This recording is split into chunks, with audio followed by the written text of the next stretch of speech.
ચોમાસા દરમિયાન ક્યારેય ખોદકામ થતા નથી. જે ડીઆઈ એટલે કે ડક્ટાઈને નાયલ જે પાણીની નવી પાઇપલાઇન રાજકોટ મહાનગરપાલિકા દ્વારા અમે લોકો જે નાખવા જઈ રહ્યા છે, ડ્રેનેજ અને પાણીની જે નવી લાઈન 7 વોર્ડની અંદર અત્યારે કામ ચાલુ છે.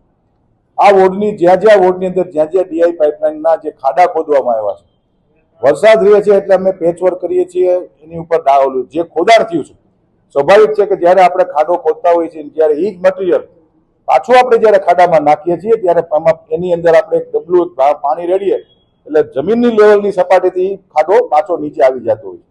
એટલે એની એ જ પ્રકારે જ્યારે રોડ ખોદવામાં આવતા હોય છે ત્યારે અમારા દ્વારા પેચવર્ક કરવામાં આવે છે, પણ પેચવર્કની ઉપર મોરમ પાથરી અને પ્રોપર પેચવર્ક થાય અમે ચોક્કસથી પ્રયત્ન ચાલુ છે. ચોમાસાની અંદર મારા દ્વારા સૂચના પણ આપવામાં આવી છે કે હવે પછી ડીઆઈના કામો નવા કોઈ પણ કરવામાં ન આવે. સ્ટેન્ડિંગ કમિટીમાં પણ મેં અધિકારીઓને સૂચના આપી છે કે હવે કોઈ પણ ડીઆઈના કામ નવા કોઈ પણ ચાલુ ચોમાસામાં ન જ કરવા જોઈએ. નથી જ કરતા મહાનગરપાલિકા પણ જે કામ શરૂ છે, આજે જાન્યુઆરીમાં કામ શરૂ થયું તો સ્વાભાવિક પડે કે જૂન જુલાઈની અંદર એ કામ પૂર્ણ થતું હોય છે.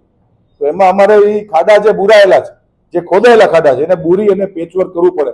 વરસાદ આવી જાય છે એટલે અમે લોકો ડામર નથી કરી શકતા.